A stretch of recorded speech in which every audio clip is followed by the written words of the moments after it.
આજરોજ નવસારી ખાતે અમે જે રાંધણ ગેસ અને કોમર્શિયલ ગેસના જે ભાવ વધારો અને તેલના ડબ્બામાં જે ભાવ વધારા થયા છે તે બાબતમાં વિરોધ પ્રદર્શન કર્યું છે. તમે જોઈ શકો રાંધણ ગેસમાં લગભગ 60 રૂપિયાનો અને કોમર્શિયલ ગેસમાં 115 રૂપિયાનો ભાવ વધારો થયો છે. ત્યારે સામાન્ય રીતે જોઈએ તો મહિલાઓ અને ગૃહિણીઓને ખાસ બજેટ ખોલવાયું છે. હોટલ, રેસ્ટોરન્ટ, પછી લારીઓ, નાના નાના જે ઉદ્યોગો ચલાવે છે તે લોકોને માર પડ્યો છે. લોકો લાઇનમાં ઊભા રહેવા મજબૂર બન્યા છે. પહેલાં તો સૌપ્રથમ તો નોટબંધી આવી ત્યારે લાઇનમાં લાગ્યા હતા. ત્યારબાદ આવ્યું કોરોના, ત્યારે ઓક્સિજનના બાટલા માટે લાઇનમાં લાગ્યા હતા. અને હવે ગેસના બાટલા માટે મહિલાઓ લાઇનમાં ઊભી રહીને પણ હેરાન થઈ ગઈ છે, બેભાન થઈ રહી છે. હવે સત્તા પરિવર્તન જરૂરી છે.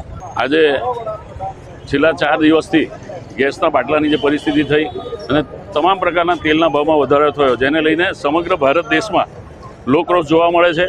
અને ઠેર ઠેર દરેક શહેરમાં, જિલ્લામાં, રાજ્યોમાં કોંગ્રેસ અને લોકો આ સરકારના વિરોધમાં સડક પર ઉતર્યા છે.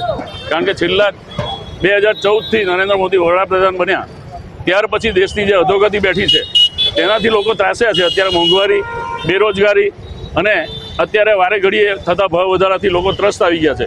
લોકો પાસે કમાવાનું કોઈ સાધન નથી, યુવાનો પાસે રોજગારી નથી.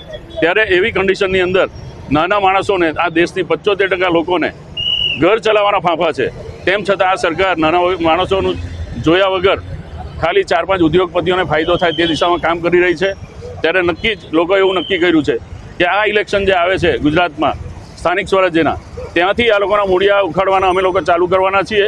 અને 2027 અને 2024ની સાલ સુધીમાં ભારતીય જનતા પાર્ટીને સત્તામાંથી તમામ જગ્યાએથી ઉખાડીને ફેંકી દેવાની નેમ સાથે અમે આંદોલન ચાલુ કર્યું. મંગલ મેડિકલ સ્ટોર, દરેક પ્રકારની દવાઓ પર ડિસ્કાઉન્ટ મળશે. હોસ્પિટલ રોડ, કોસ્મોસ બેંકની બાજુમાં, ડૉક્ટર દમયંતીબેન ગણાત્રા હોસ્પિટલની સામે, ભુજ. Mobile number 9428234840.